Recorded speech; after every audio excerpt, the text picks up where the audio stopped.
Esta atividade é realizada pelo programa Oficinas Culturais Formação para o Interior, da Secretaria de Cultura e Economia Criativa do Governo do Estado de São Paulo, gerenciado pela Poieses. Teias, saberes e encantamentos. A construção de processos artístico-pedagógicos antes, durante e pós-pandemia. Este é um ciclo composto por 9 encontros que foi idealizado e organizado pelo Núcleo Atômico, um coletivo que nasceu em 2017 e reúne artistas de diversas áreas para a realização de projetos que trabalhem na intersecção de linguagens e na arte-educação. Escuta e inspiração são as palavras-chave desse ciclo de conversas.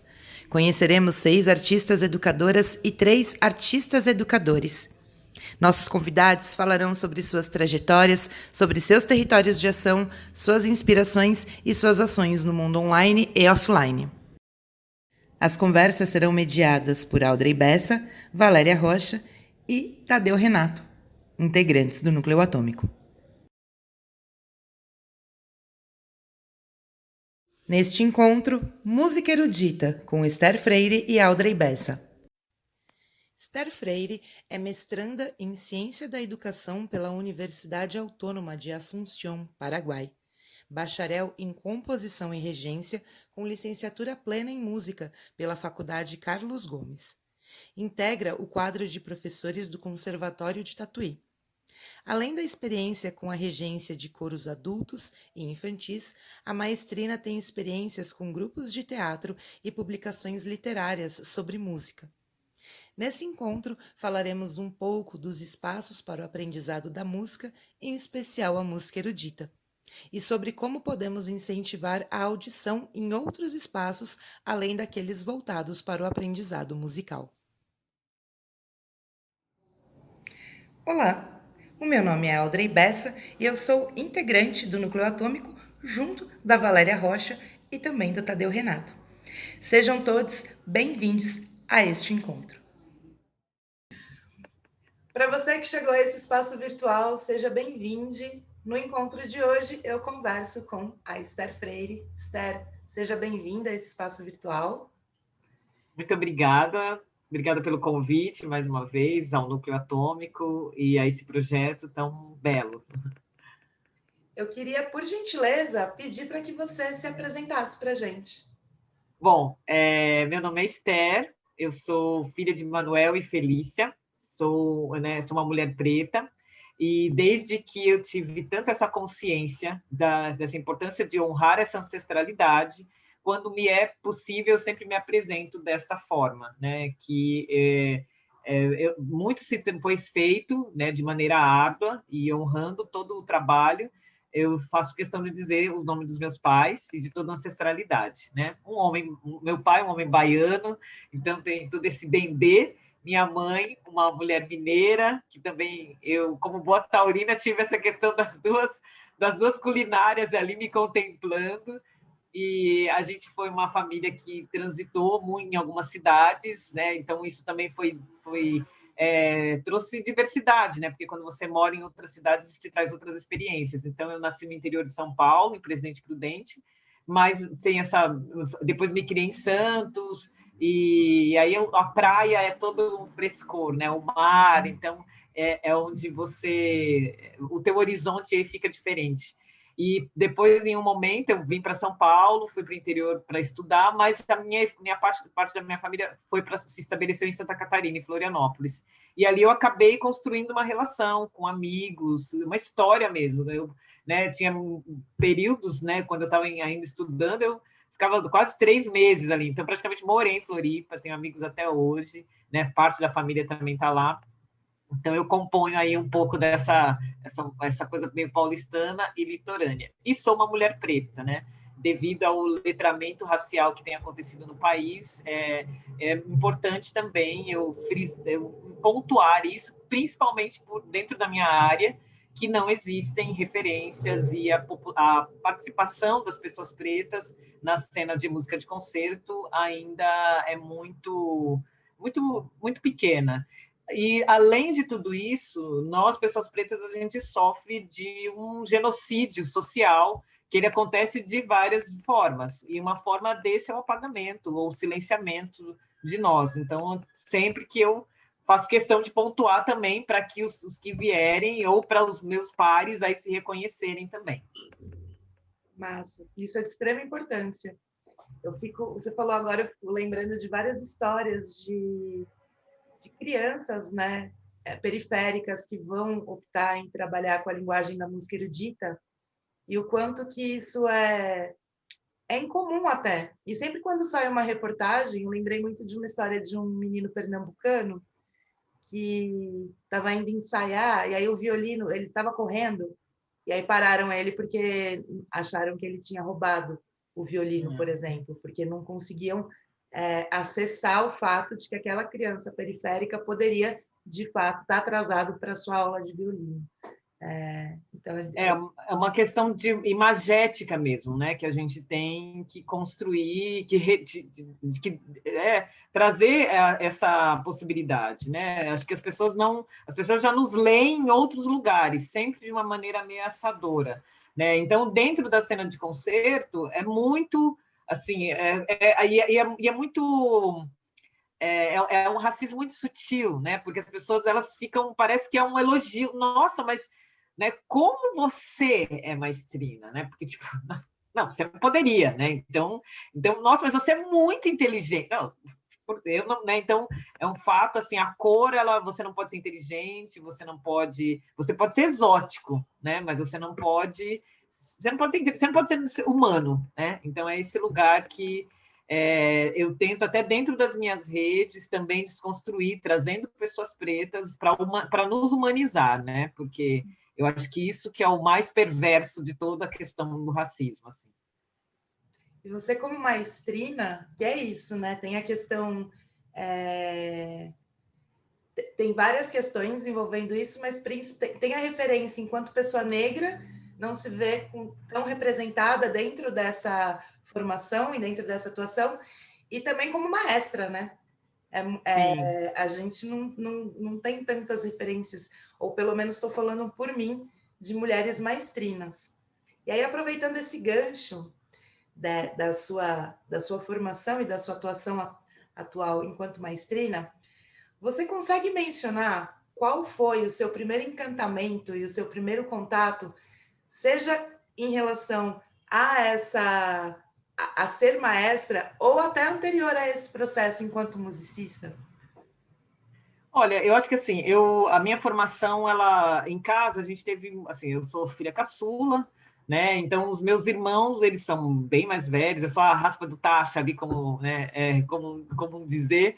E aí, assim, eles já estavam... Eu acabava ouvindo muito assim, as influências deles, né? Então, o que cada um estava num período. Então, as minhas irmãs assim, mais velhas gostavam muito de samba, a gente estava morando em Santos nessa época, então tinha chorinho, roda de samba, tinha uma irmã que fazia coleção de música clássica, elas participavam do Círculo do Livro, então eu estava sempre ali, tipo, chupinhando. Tinha uma irmã que amava Beatles, que estava no momento que ela estava estudando inglês, então ela estudava tinha o disco e o livro junto com ela. Então eu ficava tipo, né, na cola dela ali, e ao mesmo tempo nós fizemos parte da Igreja Metodista, né? Então, e a Igreja Metodista tem toda uma questão com coral, essas igrejas que tem esse cunho mais mais histórico, né, de formação mais histórica no Brasil, batista, luterana, elas têm essa vertente coral.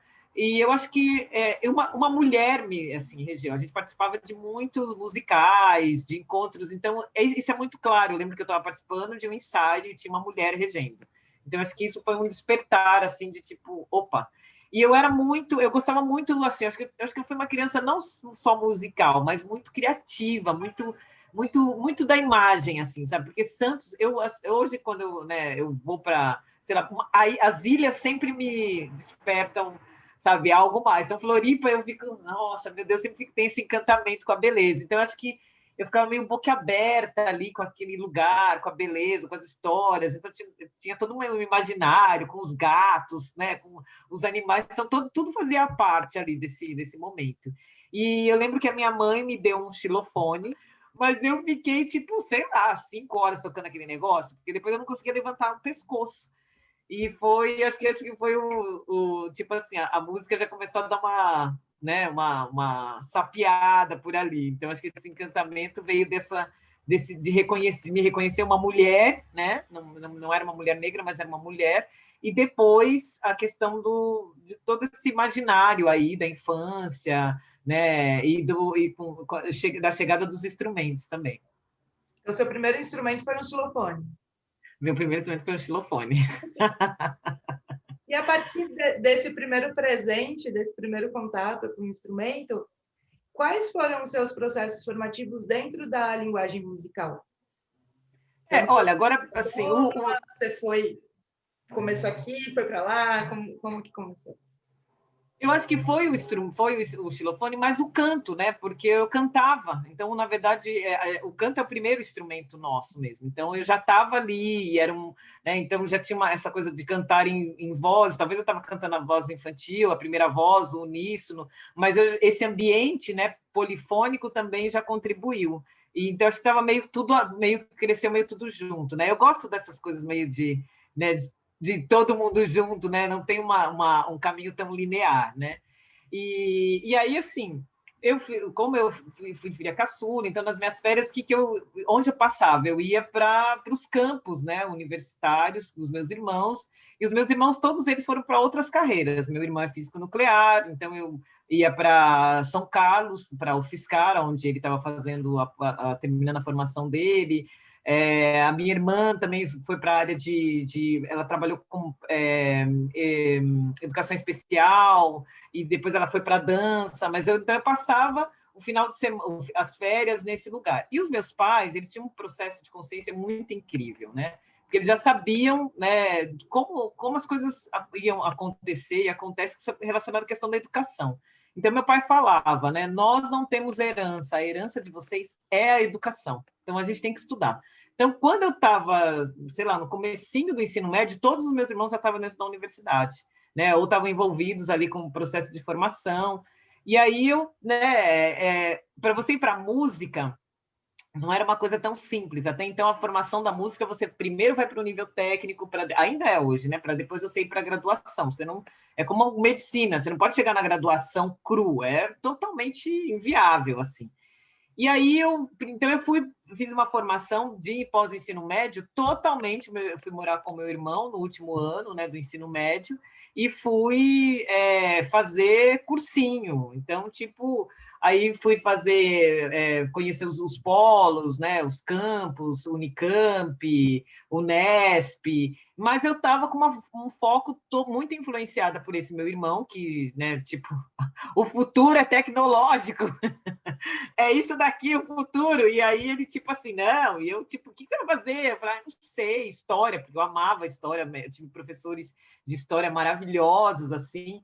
E eu falei, cara, não sei. Então a música não estava tão fluida assim. Então todo o meu primeiro vestibular foi para a área de exatas. Eu fiz física nuclear, fiz química, porque eu adorei o laboratório de química da Unicamp. Olha só, né? Como a vida é. Mas, assim, eu sempre tinha práticas musicais durante toda a minha trajetória, né? E aí, assim, meu irmão morava em São José dos Campos na época, aí fiz toda essa passagem, e aí, claro, eu passei para a segunda fase, ou não passei nos vestibulares, porque eu estava com muita dúvida, mesmo fazendo essas provas, né? De tipo, cara, nem sei se é isso mesmo, aquela coisa básica da nossa formação.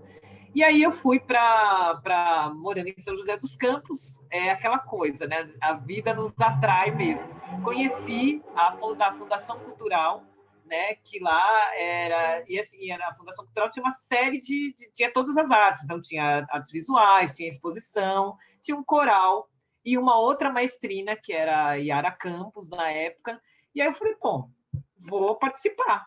E aí eu comecei a, né, não morei mais com meu irmão, fui morar com outras pessoas e tal, e comecei a participar desse coro, comecei a participar da Fundação Cultural, dos polos de teatro, e comecei a participar desse núcleo aqui, e estava, tipo, isso era muito mais interessante, né, mais grandioso. E aí, lá nesse coral, Libercanto, eu acho que é muito incrível, porque às vezes a gente vê os alunos, né? A gente vê o futuro dos alunos, a gente tem essa meio coisa premonitória, você fala, nossa, a pessoa sabe? É esse o rolê dela. E eu acredito que a Yara Campos, ela me viu, porque eu era muito jovem, eu não tinha uma formação, e ela me chamou para assistente dela. E ela falou, não, você vai ficar aqui do meu lado, me deu solo, e falou, não, eu vou colocar você como assistente. Foi muito generosa, ela falou, me colocou, ela na época tinha a Embraer, ela fazia um coro de empresa, ela me colocou do lado como assistente, como coro de empresa, e ela chegou para mim e falou, Esther, você precisa ir para uma escola para você ter uma formação, porque ela dava umas aulas de regência, eu estava sempre por ali, regendo, cantando, fazendo todas as atividades dentro do coro. E aí ela indicou o Conservatório de Tatuí, que é uma escola pública, né, um espaço de formação técnica mesmo, né? E aí eu fui, né, e ela falou, não, lá tem toda uma estrutura, porque como é uma cidade de interior, então você não tem grandes atrativos, o seu objetivo é estudar. Então eu fiquei ali, fiz toda a minha parte técnica, eu lembro que assim, fui né, aquela coisa jovem, né, muito deslumbrado, eu falei, não, quero fazer regência. Eu cheguei num sábado lá e conversei com um violinista, porque eu falei, bom, regência, você tem que estudar, né, todos os outros instrumentos. Então, eu já fazendo um plano da minha formação. Então, vou estudar violino, vou estudar piano, vou fazer não sei o quê, blá, blá, blá. E aí, assim, tinha um outro protocolo naquela época de entrada, você podia entrar no meio do ano, acho que era março, já tinha o ano letivo, já tinha iniciado. E eu conversei com esse violinista, né, o Marcos Dan, eu acho que ele está em Curitiba agora, e ele falou, ele ficou surpreso, ele falou, tipo, olha, venha para cá, primeiro você liga. E aí a gente, né, aí ele foi me dando informações, ele falou, não tem muita vaga de violino, mas procura viola, que é um outro instrumento que você vai encontrar, vai ter mais possibilidade de conseguir vaga, mas liga, porque eu cheguei, peguei um ônibus e entrei em Tatuí, né? E ele falou, não, liga, pega informação. Eu falei, tá bom, beleza. E aí eu, tipo assim, fui de novo, né? Nem liguei nada. Aí acabei encontrando as pessoas, entrei no curso e aí fui construindo. Não tinha um curso de regência na época. Fui construindo, fazendo umas outras atividades, compondo toda a minha formação. Depois teve um curso técnico feito pelo maestro Cadmo Fausto, que aí eu entrei, mas assim, Tatuí foi uma imersão total dentro da música, porque o ambiente é todo musical, né? Então aí eu fui construindo toda essa trajetória técnica e emergindo mesmo dentro dessa formação. Qual idade que você tinha quando você foi para Tatuí? Atrás dessa... Ah, tá. Eu tinha 18 para 19 anos, né? E aí tem uma coisa muito interessante que eu acho que é assim, que eu acho que é uma coisa até meio perversa, né? Também assim, dentro da música, você está sempre atrasado, né? Então eu com 18, 19 anos, eu ainda não tocava o instrumento, eu não tinha feito curso, eu não tinha todo o conhecimento, então estava tarde para mim, né? E eu vejo ainda muitos alunos me trazerem essa coisa, nossa, tipo, já estão formados, são com 22 anos, estão em crise existencial, porque... Eu nem sei porque eu falei, gente, você tem 22 anos, né? A gente precisa ter tempo para as coisas acontecerem, a gente precisa ter vivência, né? Então, eu cheguei também nesse lugar aí, tipo, nossa, tô atrasada, né? Com sede de viver, com sede de música, mas eu acho que eu estava meio... como é que eu posso dizer? Acho que essas palavras negativas, elas não me atingiram tanto, eu estava tipo focada na minha construção, né? E aí eu fui fazendo, acho que a gente passa por crises, por questões né, de insegurança, de insegurança financeira, de como a gente vai se estabelecer, e porque também a gente recebe, assim, na nossa formação, a gente mais recebe não do que sim, né? Eu lembro que eu já estava trabalhando e na minha graduação eu fui fazer um curso dentro de uma disciplina de regência, uma professora fez um comentário extremamente infeliz, né, falando que a gente tinha que procurar outra coisa na vida, que música não dava dinheiro. Eu falei, gente, mas uma mulher trabalha com isso dentro, sabe? Tinha que ser até processada de falar um negócio desse dentro de uma instituição onde ela paga, sabe? Então, sabe, vai para terapia, né, gente, né? Então, é muito terrível. Eu acho que está melhorando um pouco, mas ainda assim tem essa dúvida. Então, eu vim para São Paulo, eu já estava trabalhando, porque essa é a questão da formação em artes, né? Às vezes você já está trabalhando e está na formação ali, está construindo a tua formação junto. Aí eu primeiro fiz canto lírico, né? Porque eu tinha uma formação, falei, não, vou pegar por aqui. Aí eu falei, não. Fiz um ano, vi que não era isso mesmo, e aí fui para a licenciatura, e que foi muito legal, conheci professores incríveis. E outra coisa, eu falei, putz, eu estou tarde na graduação, essa coisa está atrasada. E foi uma experiência muito diferente. Primeiro porque eu já tinha prática. Então, muitas das coisas eu cheguei na graduação, então, como estágio, eu já fui dispensado, porque eu já estava trabalhando, né? Então, não, isso aqui, pelo amor de Deus, você já está regendo há 300 anos, nem precisa fazer isso. Quando eu fui para o bacharelado, em composição e regência, também eu consegui dar uma adequada ali. Então, consegui fazer ser dispensada de algumas aulas porque eu já tinha essa prática, né? Isso foi muito positivo. E, paralelamente, eu cantava num coro aqui em São Paulo, que é o Colégio Músico, que é um coro que foi de referência, assim, no sentido... o Schnorenberger, que foi um maestro que foi uma grande referência, e depois veio o maestro Abel Rocha. Foi com ele que, para mim, eu aprendi muito sobre gestão, sobre, sabe, organização. O Abel é um mago mesmo, é um Midas, né? Tudo que ele toca, ele, sabe, ele é realmente muito... Tem essa coisa... Então, eu tinha um amigo meu que falou, gente, sabe, ele te mobiliza, né? Ele é um motorzinho. Então, eu aprendia muito nos ensaios, né? Assim, para mim, o ensaio é uma grande escola.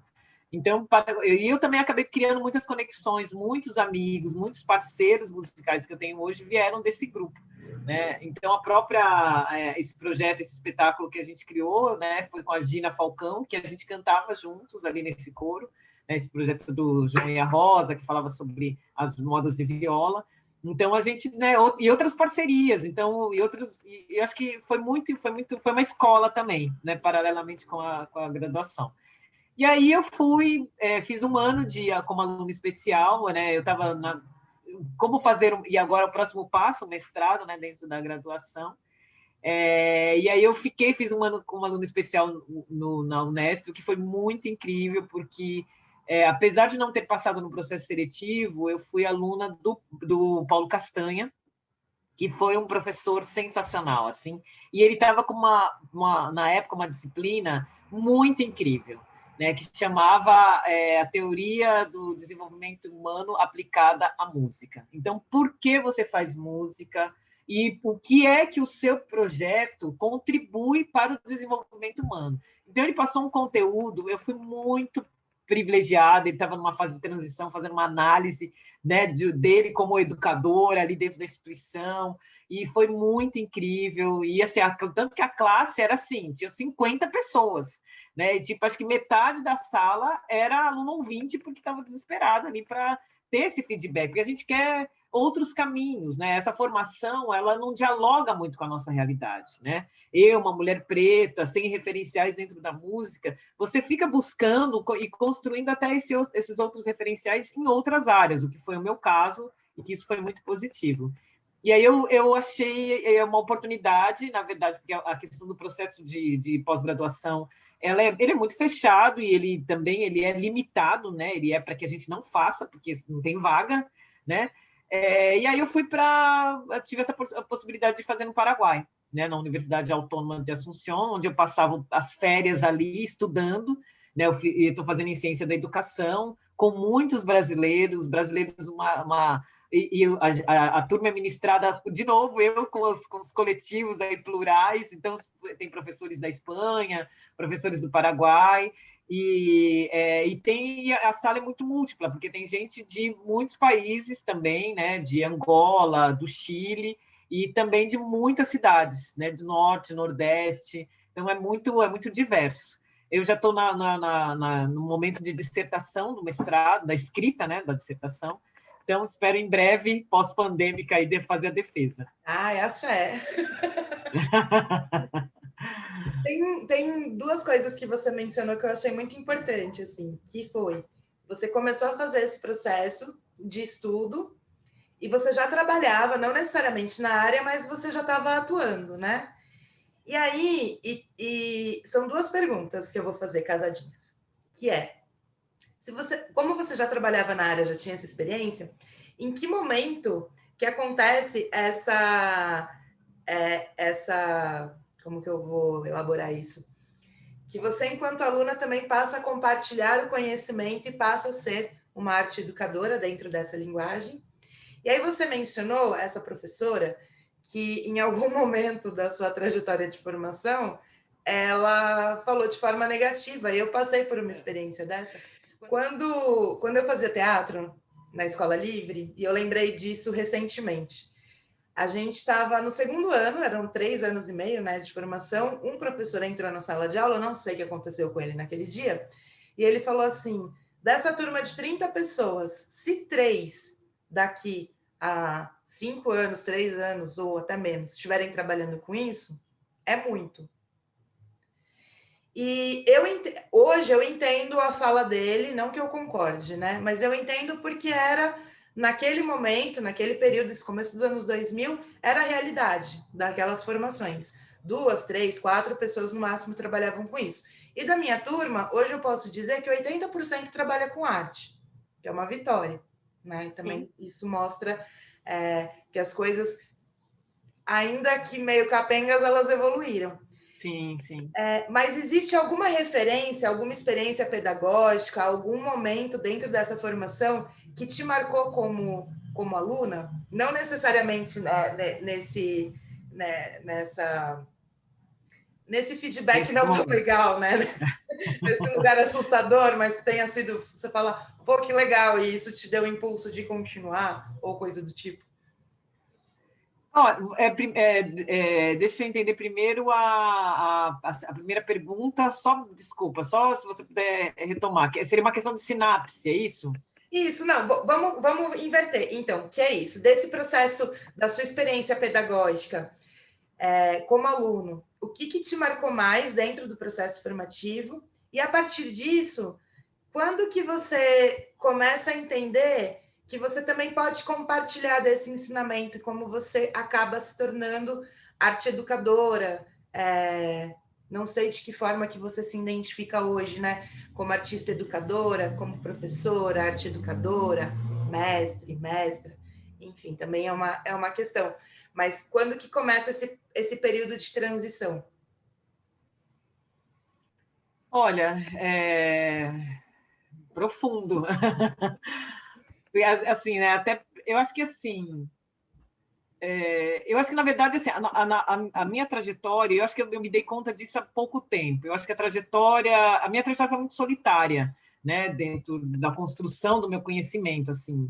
Primeiro porque eu não tinha referências, né? Eu não tinha pessoa, acho que eu nunca tive um professor preto ou uma professora dentro da área da arte, né? E eu não tive também, assim, muitas pessoas. Eu era o negro único dentro, né, do espaço ali, ou um ou outro, né? Assim, muito pontualmente. Mas então eu acho que eu acabei acho que, na verdade, o feedback ele veio mais da parte dos meus alunos.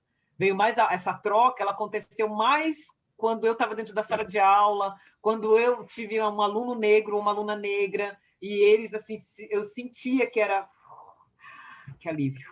Sabe, era perceptível, sabe, a questão ali. Então, e eu acho que é uma coisa que eu busco fazer, né, dentro dos meus espaços, é criar esse acolhimento que eu não tive. Né? Então, porque dentro da música você tem alguma... Assim, primeiro que as pessoas nem nos veem, né? Então, e a música erudita, ela já é uma coisa assim, bom, então é claro que você vai ter dinheiro para ter um violino, é claro que você estudou, é claro que você fez línguas, é claro que você estudou no Conservatório de Haia, na Holanda, é claro que você fez uma formação... parece que você... Né? Ou você não existe, ou então é claro que você já chegou com essa experiência. Né? Então, tem uma arrogância, uma coisa tipo, né, que tenta sempre te minorizar. Né? E então, eu acho que assim, eu acabei construindo as minhas próprias conexões, assim, sabe? Eu não ficava, como eu não via nada externo, então, e eu tinha o meu propósito, que era reger, que era aprender, que era conhecimento, eu fechei a casinha aqui para outras coisas, para outras conexões, e mantive o meu foco. E aí, eu acho que emenda na tua primeira pergunta, que eu acho que essa questão né, de quando você se deu, eu acho que é quando eu percebi que o meu espaço, seja ele dentro de uma sala de aula, de um ensaio, ele era acolhedor. né? Que esse aluno ele se sentia confortável, ele se sentia seguro, porque eu tratava de questões que geralmente não eram tratadas, né? Então, sobre saúde mental, se esse aluno tinha comido, se ele eu estava fazendo aquecimento, eu percebi que o aluno estava zonzo, eu falei, você comeu? Não, então peraí, vai lá, compra uma banana ali, depois você volta. Né? Então, tipo, sabe, porque eu não vou falar, nossa, como você não tomou café da manhã? Eu não sei como é que é a vida desse aluno. Ele acordou 3 horas da manhã, ele veio de uma outra cidade do interior, ele chegou ali e entrou dentro da sala de aula. Então, assim, se eu não olho isso é horrível, porque as pessoas nunca me olharam assim, né? Porque tem essa já pré-concepção. Então, eu tenho que olhar. Eu, como mulher preta, como, né, pessoa periférica, não tem como... eu não posso negar isso. Então, eu tenho que fazer esse recorte. Né? Então, é o que eu busco. Eu acho que a conexão, ela, sabe, essa percepção, ela se dá quando esse espaço, né, tipo, porque nós somos outras coisas, né? Eu não sou só maestrina, eu não sou só uma violinista.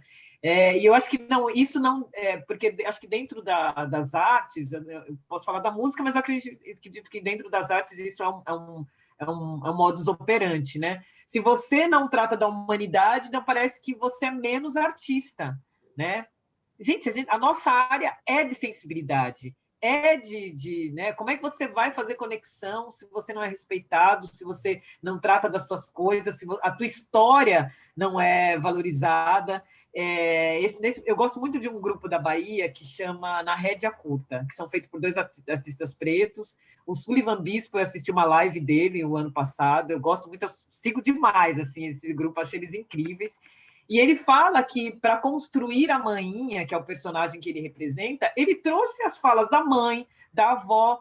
Então, por que na música a gente não pode... Isso não tem um momento onde a nossa trajetória não é passada, onde a nossa...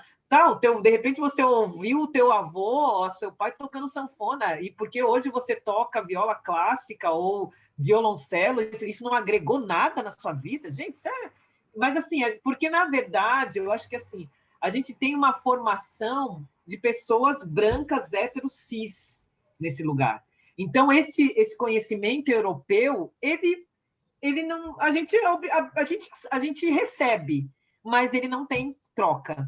Então, eu acho que assim, a gente precisa ter um processo decolonial da música erudita no Brasil, assim, para a gente, né, não ser uma coisa... Por isso que tem muito problema, né, com relação à questão da música erudita ser recebida em outros espaços, que não seja o espaço de música de concerto.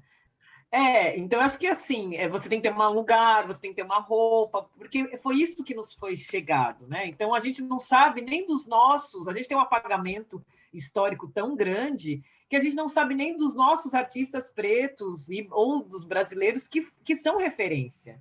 Né? Eu estou participando de um projeto com a Johnny Carlos, contando a história da Maria da Aparecida, a ópera negra. Gente, não tem absolutamente nada da história dessa mulher nos livros de história da música. Quando eu fiquei sabendo disso, eu fiquei muito chocada. Eu falei para a Dione, ela falou, Esther, você, tipo assim, né, teve, entre aspas, a maior formação, tipo assim, né, passou pela licenciatura, passou pelo bacharelado, você nunca ouviu? Eu falei, não, nunca ouvi, tem nada.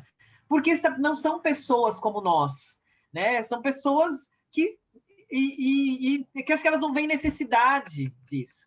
E os projetos sociais, onde a gente teve uma participação maior de pessoas periféricas e de pessoas pretas e de mulheres também, eles não nos veem como resultado, né? Tipo assim, é um projeto social, eu estou tirando você do perigo, mas eu não vejo você como uma artista. Então, por isso que quando você falou do menino de Pernambuco ser, tipo assim, considerado marginal, que ele estava roubando o instrumento dele, porque as pessoas não veem, mesmo um projeto social, ela é aquela coisa, a gente é objeto de estudo, mas a gente não pode ser protagonista.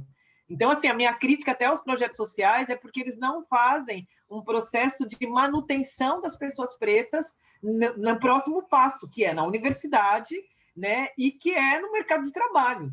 Né? Então, para postar foto de que o projeto tem diversidade, a gente serve, mas para ser protagonismo da nossa vida, não serve.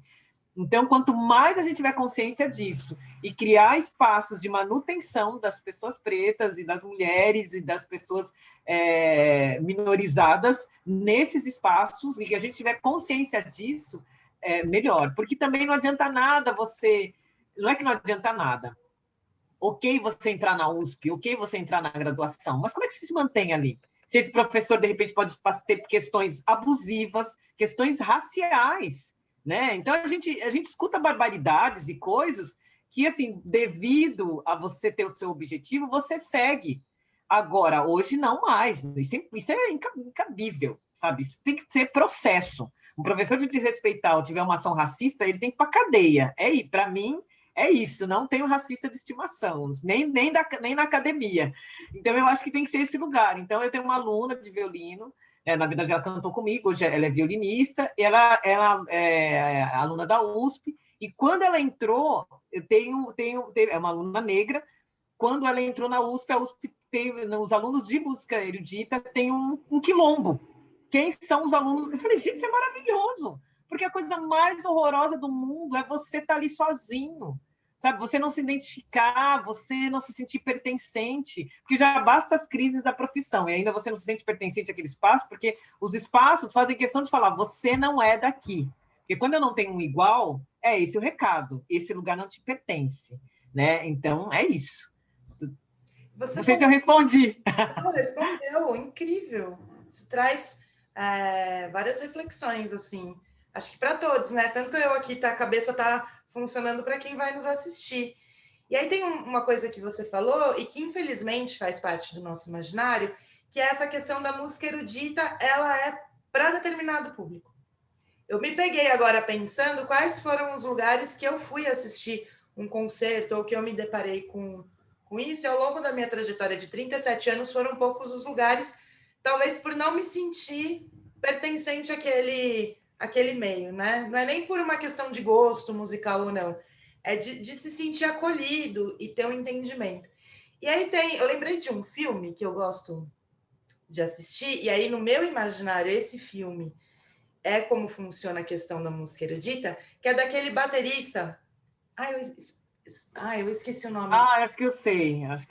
É um menino que quer muito estudar bateria e aí ele tem um cara que é assim um professor terrível.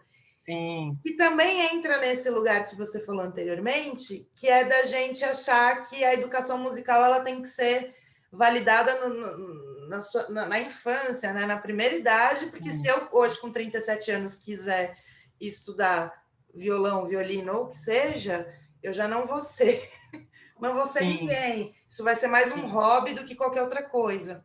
Sim. E aí, dentro da sua trajetória, da sua formação, quais foram os lugares que você passou na sua trajetória compartilhando a questão da música erudita?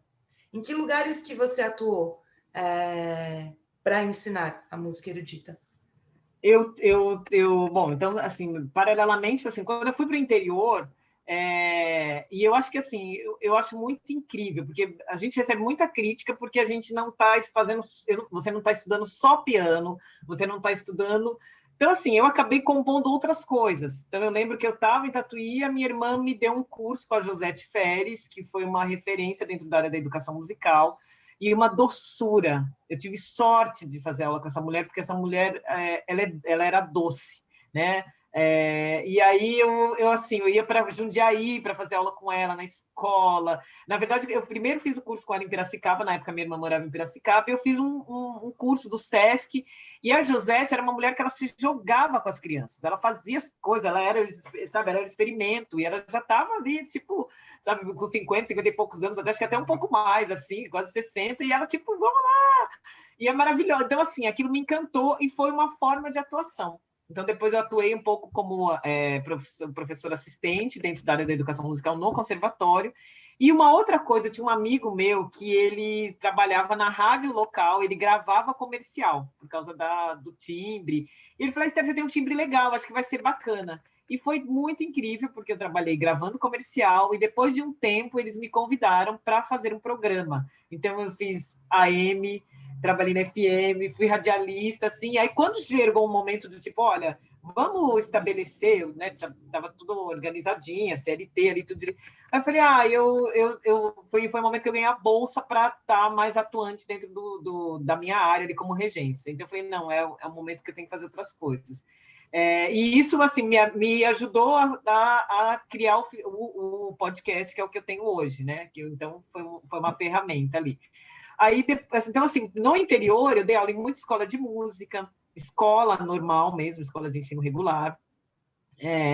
Aqui em São Paulo, eu acabei trabalhando muito com teatro e com preparação vocal de atores, que como o conservatório é dramático e musical, a minha sorte é que o meu grupo sempre tinha atores, bailarinos, então e acho que isso trouxe, eu tinha que pensar de outra forma no ensaio, né? Então isso também foi algo que foi muito estratégico para mim. Então eu utilizava os exercícios da Viola Spolin para criar uma dinâmica de ensaio que pudesse contemplar todo mundo e que os músicos também tivessem um olhar mais integral para a arte, né? Então, eu não toco só violino, eu tenho que fazer um alongamento, porque isso pode me evitar que eu tenha uma tendinite, então eu tenho que pensar no meu corpo, e o artista e o ator, que eu amo os atores por causa da entrega, né? Porque o ator, você fala, bom, gente, vamos deitar, já tá todo mundo no chão, nem titubeia, né? Agora, os músicos estão um pouco mais flexíveis, mas geralmente é uma coisa assim, não sei, minha roupa, vai sujar. Não, ator não tem esse negócio. E eu adoro isso.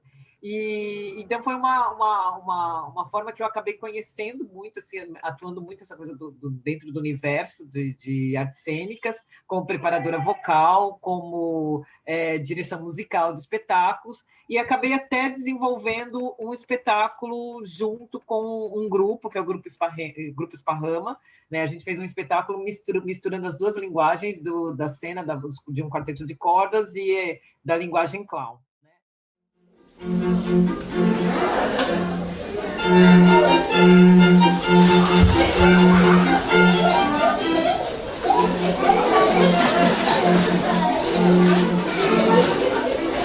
Neto ou regente? Batatinha, o regente. Não. Nerdolinho é o regente. O Batata veio regente. Eu estou aqui agora. Eu cheguei. Eu que vou reger. Deixa eu toca! Mandando tocar, minha gente. Quem manda tocar, quem manda parar é maestro. Para! Mandou parar e eles pararam. Pronto, agora o regente não tem mais ativo nesse negócio aqui. Toca! Toca de novo. Não pode fazer uma coisa dessa, não. Para! Não acredito, você mandou duas vezes. Toca! Mas eu tô mandando parar. Eu tô mandando tocar. Então para! Toca! Para! Toca!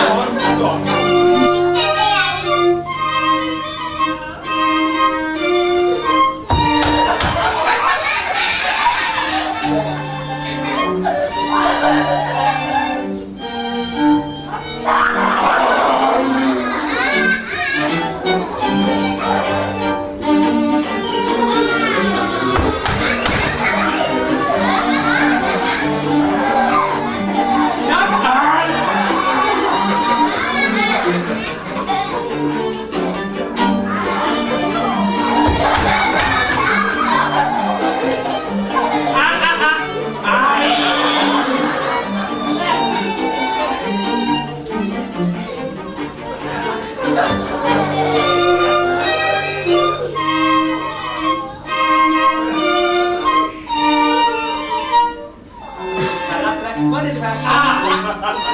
Ai!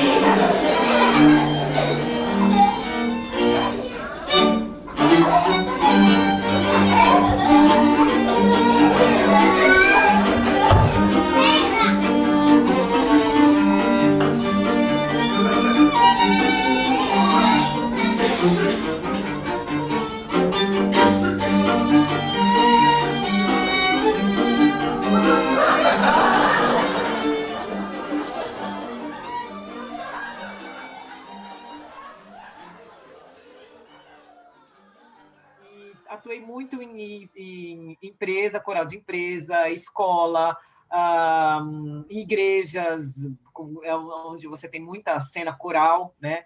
Então, eu busquei sempre trazer outras coisas, né? Para ampliar a questão do conhecimento mesmo, né? Que não seja ficar apenas naquele repertório, mas esse foram têm sido os meus espaços de atuação. Assim. Aí tem algum espaço de atuação que você atua mais fortemente nos tempos atuais? Eu acho que está meio dividido, né? Acho que, claro, como nesse momento pandêmico, eu tenho estado muito dentro do quadradinho aqui. mas feito muitas ações dentro do meu perfil, mas eu acho que está equilibrado, o teatro está sempre sendo contemplado, trabalhei com o Tuov também, que, que fica ali no Bom Retiro, mas eu estou sempre com os atores, sempre com a regência, e de alguma maneira a composição está passando por ali, a direção musical, eu estou sempre numa roda ali, contemplando. E eu acho que isso é bom, porque equilibra, e eu consigo também não ficar num olhar apenas para mim, e acho que isso é onde eu consegui fazer, porque eu consegui fazer mais conexões fora da música erudita do que dentro. Então, isso era um respiro, né? O teatro, trabalhar com espetáculos, era uma forma de eu conseguir me manter ali num espaço tão conservador, tão ortodoxo. Então, era uma forma da minha criatividade conseguir ter um pouco mais de... e até eu ter um pouco mais de troca, né, com os meus alunos, mesmo dentro das minhas aulas, ou dos ensaios, ou dos projetos. E aí, com essas trocas que você falou com os alunos, como que funciona? Porque você atua em vários locais, né? Sim. Vamos tirar um pouco dessa caixinha do período da pandemia, que a gente vai chegar lá, mas no período anterior à pandemia, que você fazia essas trocas com grupos de teatro, você dentro do conservatório, como que é realizada as trocas para a manutenção de que esse trabalho aconteça? Por exemplo, das conexões com o território. Como que dentro, talvez com o trabalho com grupo de teatro, os trabalhos com grupos de teatro, eles são mais em espaços fechados, né? As trocas acontecem ali dentro daquela comunidade que está num processo de criação e de pesquisa, e que depois de uma estreia é que se amplia, né? Ou em algum momento do processo se amplia. Sim. Mas dentro da formação, por exemplo, até dentro do conservatório, como que você, enquanto educadora, consegue entender a necessidade dessa conexão em rede, essa troca? Eu acho que, na verdade, vai depender muito de com quem, até onde né, o que a gente quer com essa rede, né, pensando, por exemplo, num curso de formação, num curso técnico, e com qual é o seu público. Então, por exemplo, com o coro infantil, eu acabo sempre tendo uma conexão com porque, por exemplo, é uma instituição, os pais levam para essa instituição, então você acaba tendo um contato, uma informação, o pai é o que leva, então, o histórico, então, se a criança tem alguma coisa, você fala com a mãe, você tem um contato. No adolescente, no jovem, você também está ali, você fala com ele tem as outras demandas, alguém que quer uma informação a mais, conversa com você, busca, e com o coro adulto, hoje a gente está aí, né? Também tem essa questão da conexão da rede, né? Então, o aluno, ele te acessa, ele manda um inbox, ele quer conversar com você, ele troca uma ideia, a gente vai almoçar, isso vai acontecendo, né? Então, você não tem tanto... assim, já é meio pré-determinado essa conexão. Quando eu trabalhei aqui em São Paulo, pelo Anextel, o Anextel teve um projeto belíssimo, assim, que eles contemplavam um coro de empresa, um coro jovem, que era um projeto de formação de jovens, e eu preparava esses jovens.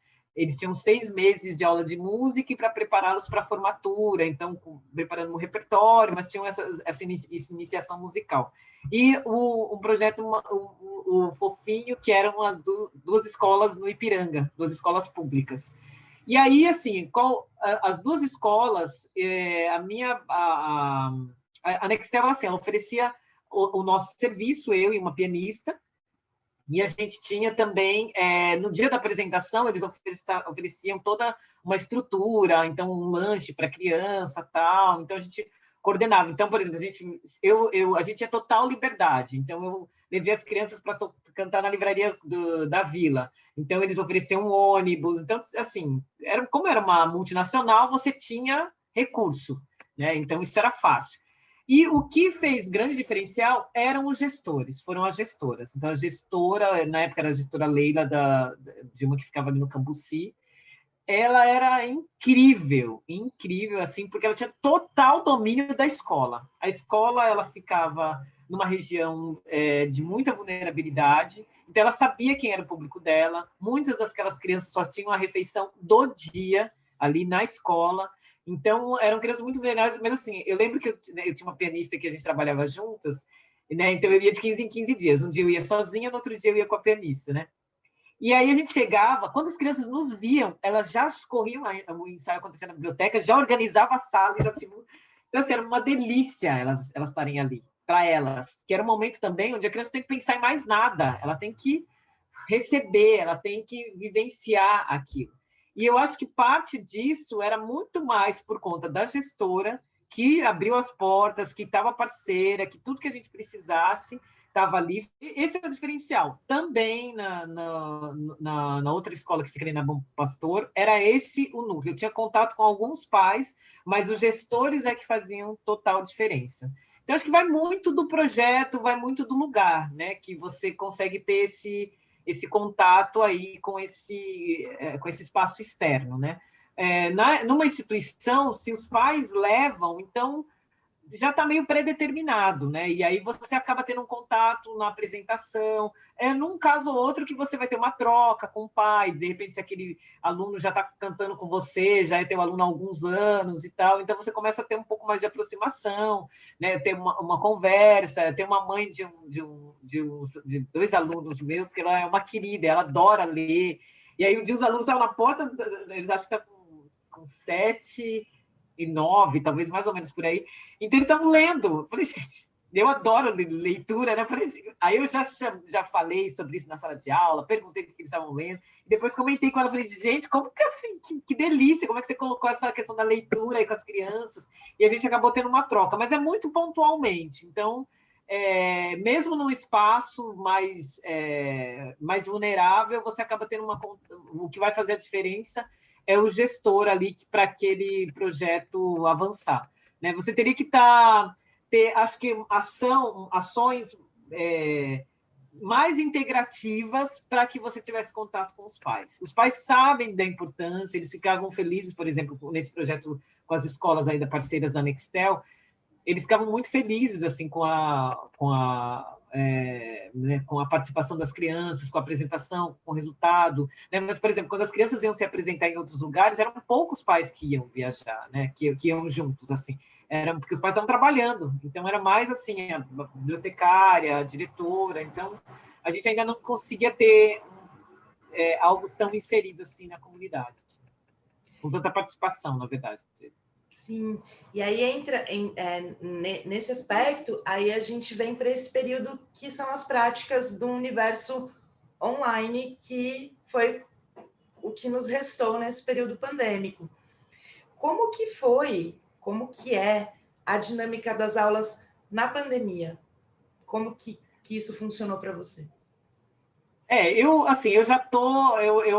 gosto muito de tecnologia, né? Apesar eu curto, eu acho muito legal, eu acho que é uma ferramenta. E, assim, para mim, por exemplo, a pandemia eu consegui ter acesso a outras coisas e a outros conhecimentos. Então, a instituição em si, ela teve um retorno em setembro, né, por questões ali de organizacional. Eu comecei a fazer ações a partir de março, né? Eu participei de um projeto, eu já estava com essa coisa do podcast, aí eu trouxe a estrutura do podcast para lives, e aí eu comecei a fazer algumas ações para motivar os meus alunos. Então, eu fiz um desafio de leitura, né, que a gente postava vídeos, então eu mandava fazer um vídeo por dia, né, de leitura musical. Aí depois a gente fazia um encontro, tem um coro jovem, então extracurricular, a gente tinha um encontro toda semana pelo Zoom, pelo Google Meet, qual aplicativo fosse, a gente utilizava um encontro para falar sobre... A gente escolheu um livro do Arthur Nestrovsky, que é do Barroco ao Jazz, onde a gente lia uma resenha, fazia um trabalho de apreciação musical, de troca, de escuta, e era uma forma de conexão também, né? Então, quando a gente chegou em setembro, as coisas já estavam acontecendo, né? Já estavam realizando. Então, eu utilizei muito esse espaço para isso. Assim. E uma coisa que eu gosto... Eu assisti uma live do André Fonseca, que ele é um profissional que trabalha na área de gestão de cultura, com consultorias. Foi bem no comecinho da pandemia. E a gente estava, né, em crises, principalmente a área, né, dos músicos, estavam muito assim, meu Deus, né, o que a gente vai fazer agora? Não dá para fazer nada. E o André falava, é uma outra experiência. Isso para mim me marcou profundamente, assim. Então eu até comecei a assistir muitas das coisas que ele passava. Ele falou: gente, a gente está vendo museus, sabe, em Nova York, fazendo outras possibilidades, criando lives para você conhecer o museu internamente. Enquanto isso, no Brasil, a gente está fechando portas de emprego. Então, a gente tem que pensar uma coisa, duas, assim, as coisas que o André falou que me marcaram, que a cultura não pensa em plano A, B, C, D. É isso. Quando não tem, não sabe o que fazer. Né? Porque a gente não é a gente só vive de maneira reativa. Bom, mas a gente não pensa, tá, beleza, vai continuar a pandemia, eu vou fazer o quê? O que vai fazer? Qual é o próximo passo? Porque isso também é uma mola propulsora aí, né, na questão criativa. E segundo, que eu acho que é essa questão de você promover uma outra experiência. Então, coral online não vai ser a mesma coisa que presencial, mas o que dentro desse espaço eu posso promover como experiência? Né? Eu vi a galera de teatro fazendo isso mais rapidamente, como sempre, né? Já vi os caras fazendo live, fazendo aquecimento coletivo. Falei, gente, né? E eu fico enlouquecida, né? Porque eu falo, não, o que a gente vai fazer aqui na música para criar algo desse jeito, assim, né? Então, eu acabo assim, buscando outras parcerias, né? Mas fazendo um outro caminho. Então, as ações que eu vi, né, nesse momento pandêmico foram essas. É isso que eu ia perguntar, assim, como que o processo criativo ele mudou com o isolamento, né? Porque existe essa produção. Música eu acho que é difícil. Como eu faço parte de culturas tradicionais, a gente até tentou em algum momento, vamos tocar online. E aí a não ser aqueles aplicativos que eu não sei mexer, que um monte de gente fez vários sons maravilhosos assim, você se pega se aprofundando em outros estudos que, de repente, no presencial você não conseguiria. Exatamente. Eu acho que foi a grande sacada do isolamento social, porque eu tive contato com pessoas, histórias e formações que, em momento algum, eu imaginei ter. Né? Exatamente. Acho que... No período no começo da pandemia, assim, que as coisas estavam borbulhando. Hoje eu acho que a galera deu talvez, não sei se uma cansada, ou enfim, mas tinha muito, e ainda tem, né? Muito compartilhar de informações e formações, e gente que a gente nunca imaginou que ia ter contato e que estava ali compartilhando coisas, ensinando coisas. Aí, como que foi essa questão do processo criativo? Eu acho que, assim, para mim, eu acho que tem uma coisa que eu acho que a gente como sempre, acho que você tem que aprender a fazer uma curadoria sua. Eu fiz uma curadoria muito legal e eu consegui furar a bolha. Então, por exemplo, eu tive acesso à produção do Núcleo de Teatro Preto da Bahia, sabe? Que para mim é muito necessário, né? Que compõe, junto com o meu letramento racial, que eu consigo dialogar e levar, porque eu acredito que, assim, da mesma forma como o Teatro Preto ele vem se reinventando, não se reinventando, ele vem ele vem colocando, como é que eu posso usar a palavra? Ele vem estabelecendo o seu lugar, né? Não vou dizer que... Porque o Teatro Preto existe faz tempo, é até uma desonra falar aí do Olodum, que está há quase 40 anos fazendo... Então, não de maneira alguma. Mas acho que a gente tem que aprender muito com o teatro, né? Eu sempre falo isso para os meus alunos. Vai ter um amigo ator, atriz, vai dar um ensaio, principalmente os músicos, porque a gente precisa pensar para além do nosso instrumento. Então, eu acho que eu me espelho muito na história do Teatro Preto para trazer essa representatividade e esse protagonismo para a música de concerto.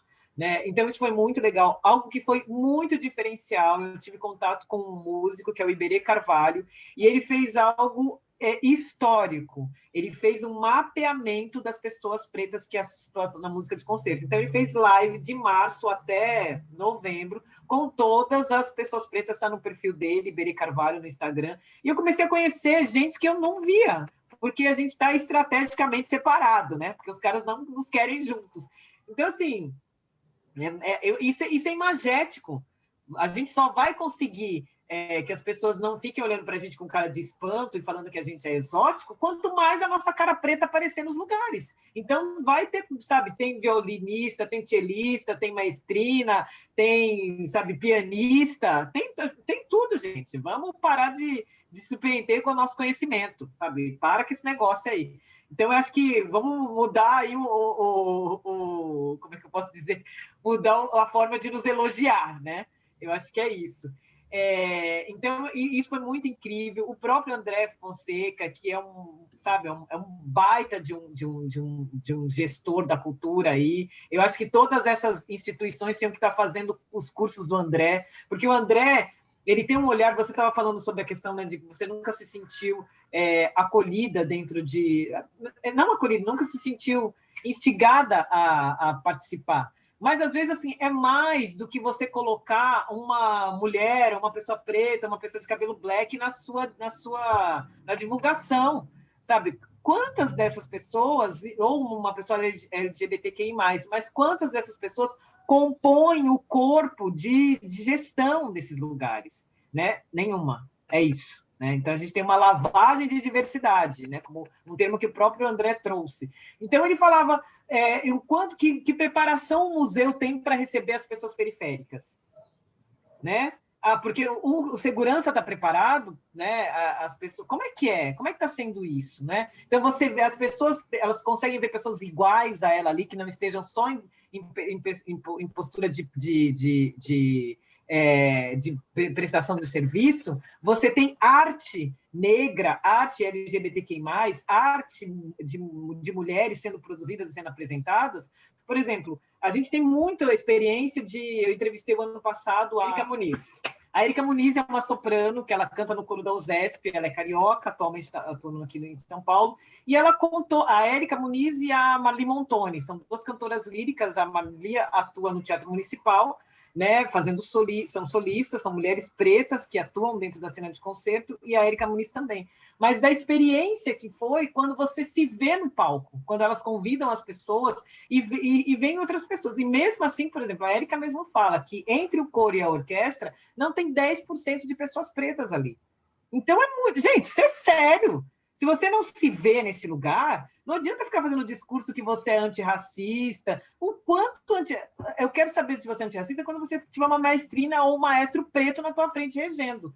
Até onde o antirracismo vai acontecer? Porque a gente, como objeto de estudo, tá beleza, mas eu quero protagonismo, eu não quero menos do que isso. Quando é que vai ter solista preto que você, né, se você tá aí, eu sou antirracista, você toca na USESP, na USP, quantos solistas tem? Que respeito você tem para esse profissional preto que você...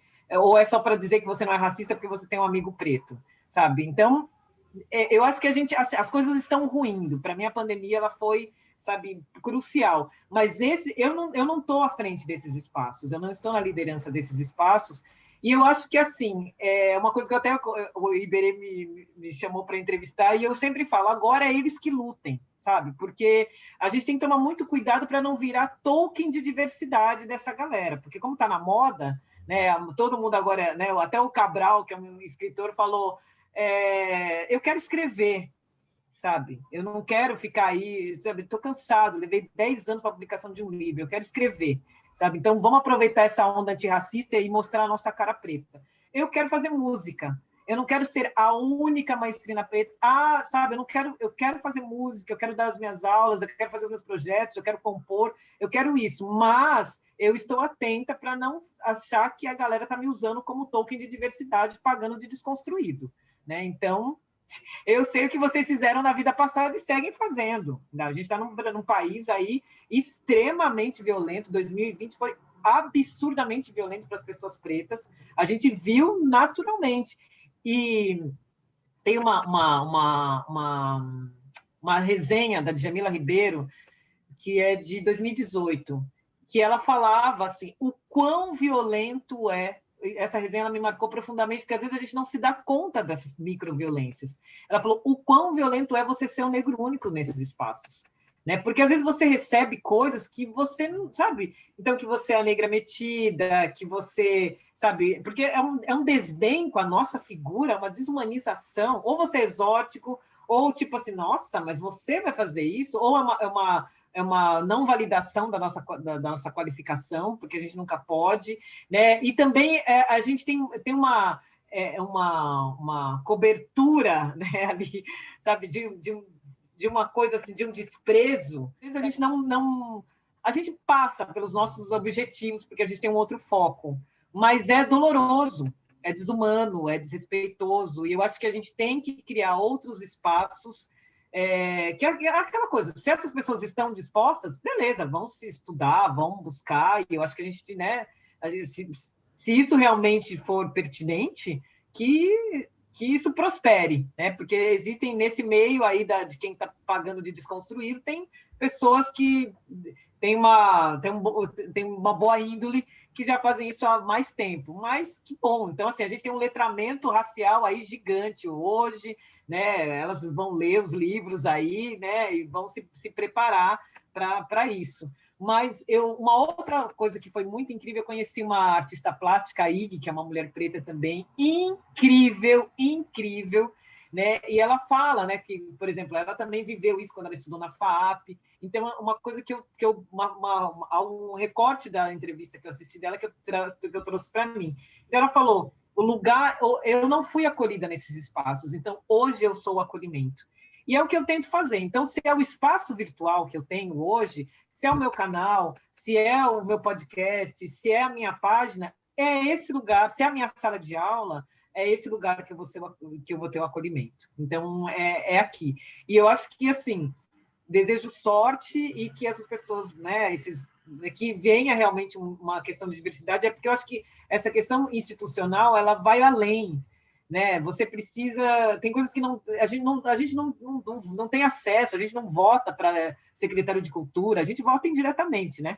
Sim. Vai depender do partido que a gente coloca lá, principalmente nós artistas, nós pessoas pretas, né? Os LGBTQI+, nós pessoas minorizadas, é que a gente tem que ter consciência e começar a trazer um pouco mais de diversidade, né? E de pessoas que nos representem nesses espaços, porque aí a gente vai conseguir.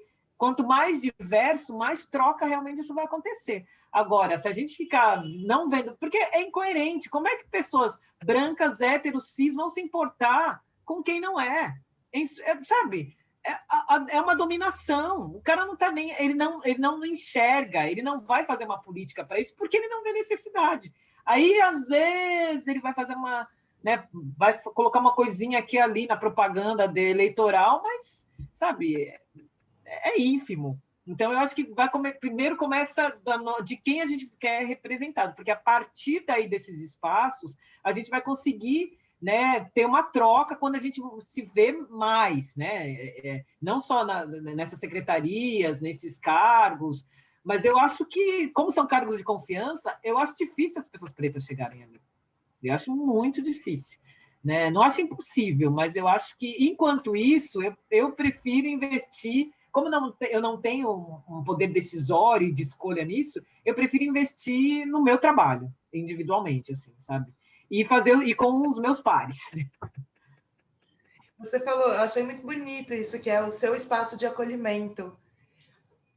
Compartilha com a gente quais são esses espaços, onde a gente acha o seu podcast, onde a gente acha o seu canal no YouTube. Olha, sempre Maestrina Esther Freire, que foi uma coisa também que... depois de uns, assim, eu lembro que eu fui participar de um encontro acho que foi em 2016, fui participar de um encontro de mulheres na regência, e eu percebi que eu não tinha uma foto minha regendo. E, assim, foi foi assustador, porque eu falei, gente, eu não tenho, assim, isso, assim, é uma fatia do genocídio, né? Que é o apagamento histórico. Então, eu falei, eu não tenho identidade. E aí eu falei, não, eu preciso criar a minha identidade visual. Então, eu criei um site, coloquei o meu nome. Tive até crise, falei, gente, mas será que eu coloco Maestrina mesmo? Ai, não sei, né? Nossa, que arrogante, não sei o que. Eu falei, não, é o meu momento, tá na hora, eu não posso ficar ter medo sabe, a Jamila fala um termo que eu gosto bastante, não sei se eu vou lembrar agora. Enfim, então eu criei isso, chamei uma amiga que eu gosto muito dos registros dela, ela tem um trabalho muito muito humano, muito sensível na questão da fotografia, que é a Cici Eiko, e aí eu criei toda uma identidade visual, com fotos, com site, então você vai me achar sempre como Maestrina Esther Freire, no Instagram, no Facebook, e o meu podcast chama Hope and Music, que é Esperança e Música. E aí lá eu tento trazer pessoas, né, assim, como o meu mundo é diverso, então a gente fala assim sobre música, sobre regência, sobre coral, sobre arte, mas a gente também, e eu sempre tento buscar mulheres pretas, LGBTQIs+, pessoas trans, para a gente ampliar e trabalhar com essa questão imagética, né? Que as pessoas comecem a nos ver em outras questões. Então, são todos esses espaços. Lindeza. E um canal no YouTube também, que esse ano vai ter mais ações também. Eu vou encaminhar a nossa conversa. Eu estou encantada. A gente está falando que esse encontro é encantamento, porque você trouxe tantas reflexões que eu acho que a gente poderia desdobrar isso, assim, em conversas de horas e horas e horas. Como isso que você falou, como eu sou das culturas tradicionais, eu brinco na linguagem do maracatu, né? E a gente tem referência de mulher enquanto mestra, uma conquista muito recente de menos de 10 anos. Sendo que as mulheres brincam o maracatu e estão dentro elas são as grandes responsáveis pela continuidade dessa tradição, né? Nesses bastidores, não em papel de protagonista. E aí, quando você fala assim, fiquei meio assim se eu colocava, se era maestrina ou não, sim, tem que colocar. Você, é uma lindeza e a referência. Porque aí nós, mulheres, a gente consegue identificar a potência, assim, e ser inspiração de verdade. Que encontro bonito. Obrigada, querida. Obrigada. Eu estou muito feliz, assim, porque eu acho que é isso, né? A gente é o respeito, né? De você contar a sua história pela sua própria voz, né? Porque não é tipo assim, eu vou dar voz. Não, a gente tem voz, né? Mas é essa possibilidade da gente, né, construir e expor as nossas narrativas, né? Porque a gente é mais do que o racismo, né? A gente é mais do que isso. A gente é muito mais. Nós somos plurais, né? E a Elisa Lucinda fala, né, que a Elisa Lucinda fala, eles nos confundem, eles acham que a gente é o que o Milton Nascimento é o Djavan. Então, assim, é um platô, né? Gente, não! Nós somos diversos, nós somos múltiplos, sabe? A África é um continente, não é um país. É um país, a gente veio de lá, então tem tantas coisas. Como é que ainda mais nesse Brasil, nesse caldeirão, como é que a gente vai ser tudo igual, né? E assim, eu acredito que assim, foi graças a esse letramento feito por mulheres, a Jamila Ribeiro, Feminismos Plurais, Joyce Bert, tantas escritoras, tantas mulheres, sabe, e homens pretos também, que eu comecei, porque acho que isso vai sendo um despertar, né, que você vai entendendo que a necessidade mesmo de você se colocar. Mas eu falo que eu titubeei, porque o espaço onde eu percebi que assim, eu não preciso da validação dessas pessoas, porque elas não vão me dar. Simplesmente por isso, porque elas não me querem ali. Então, assim, eu é que tenho que me validar mesmo e que as futuras gerações possam encontrar, serem livres, né? É o que eu desejo, assim, que a gente consiga se manter nesses espaços para que a gente cresça e que a gente possa ser livre, né? Que é tão significativo para a nossa condição, assim, para a nossa ancestralidade. E você falou uma coisa que está ecoando aqui ainda, que é essa solidão, né? De você se sentir sozinha em determinado momento, porque lhe falta referência, e referência enquanto talvez maestrina, musicista, mulher preta, educadora, enfim. E aí me veio essa curiosidade, assim, quem são as pessoas que te inspiraram e te inspiram hoje em dia? Que aí você não se sente tão só. Deixa eu voltar aqui, peraí um pouquinho. Bom, primeiramente os meus pais, né, por eles terem essa percepção de como a educação seria o nosso diferencial, né? Então eu acho que isso é o sonho deles. Eu lembro que na época assim, eles tinham uma questão com a educação, né, de serem professores, que era, e todos os meus irmãos, foi uma coisa até meio que profética, assim, todos os meus irmãos têm uma atuação dentro da área da educação. Então, eu acho que, primeiramente, eles. Educadores, assim, eu penso que o Paulo Freire é uma referência. Não, eu lembro que teve uma aula, que os meus ensaios sempre tem alguma coisa. E eu teve era um livrinho do Paulo Freire que chama Pedagogia da Autonomia, que eu fiz a galera comprar, era uma aula de coral, mas a gente falava, aí era professora Paulo Freire, ainda tem o sobrenome do Paulo Freire, ainda era, né? E aí eu falei, a gente precisa se libertar. Então, assim, eu levei, tem uma entrevista do Paulo Freire linda, né? Que era uma narrativa, então eu levei um pouco sobre isso. Então, eu acho que... e a forma como ele tem... como ele não tem essa questão colonial, né?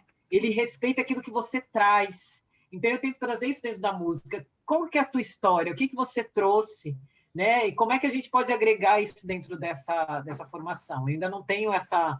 Eu ainda estou construindo essa pedagogia mais decolonial, mas eu tento utilizar muito desse pensamento central do Paulo Freire.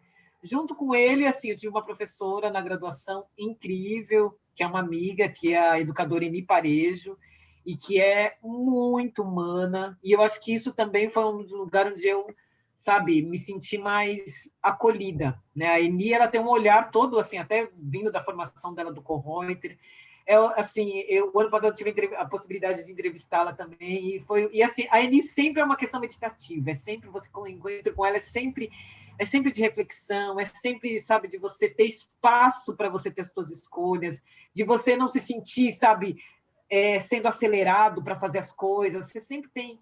Eu lembro que quando uma vez eu estava numa dúvida sobre a questão do TCC ou da graduação, e aí a gente sentou, desculpa, a gente sentou e ela ofereceu uma balinha ali, eu fico muito emocionada. E é incrível, porque é isso, você ser olhado como ser humano. Né? A gente não tem esse espaço. Então, a Eni é uma grande referência.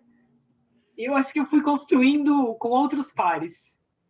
E eu acho que fora da música, eu acho que todo esse letramento que a Djamila Ribeiro propôs, eu acho que isso também me ajudou na construção desse letramento racial. Nossa, eu esperava por isso. Que lindeza, Esther. Aí, para finalizar, eu vou te fazer uma última pergunta. Que dentro da sua trajetória, seja como aluna, como educadora, como profissional da arte, existe um processo artístico que te marcou no campo do aprendizado? Eu acho que assim, o processo artístico, ele sempre eu acho que assim, eu acredito muito no ensaio, porque é no ensaio que você constrói as coisas. Né? Eu acho que porque eu tenho muito essa experiência do ensaio no teatro e de você ver, do nada, você fazer um espetáculo, né? Do ensaio, de uma leitura, das concepções, da construção de um personagem, de você pegar um ator que tem tanta resistência, até por conta dessa formação, que a gente não tem não tem uma troca maior ali dentro né, às vezes até dentro do espaço acadêmico, com as linguagens, né? Por exemplo, eu lembro que eu fiz uma conversa com um professor que ele falava que era um absurdo, né? Porque você tem na Unesp, você tem artes visuais, você tem música e você tem artes cênicas e você não tinha troca. A troca era muito pequena e por que não?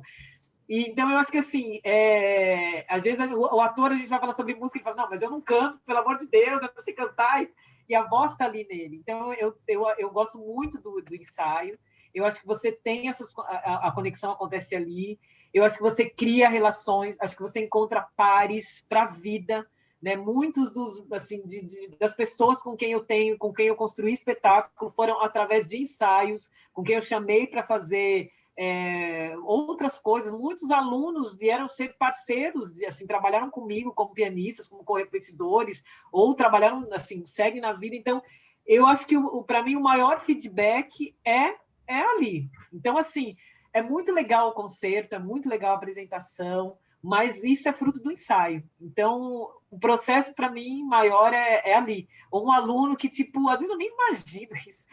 Ainda mais agora com esse meio virtual, né? Todo mundo te acha.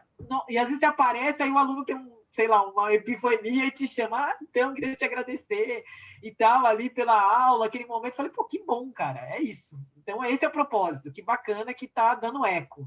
Então, para mim, o ensaio é o grande rolê. Massa. Esther, estou muito feliz por esse encontro. Obrigada.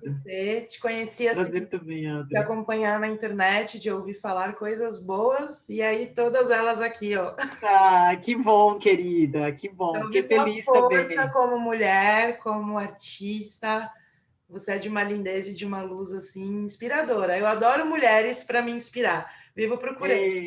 Aí você já está aqui na lista. Eva, nossa, que honra. Obrigada mesmo. E axé, espero que dentro em breve a gente se encontre presencialmente. Opa, pós-vacina, já estamos aqui, ó, preparados, pós-vacina, devidamente imunizados. Esperamos, vai ser só rolê, vai ser só encontros, só abraços e cheiros e conversas e almoços.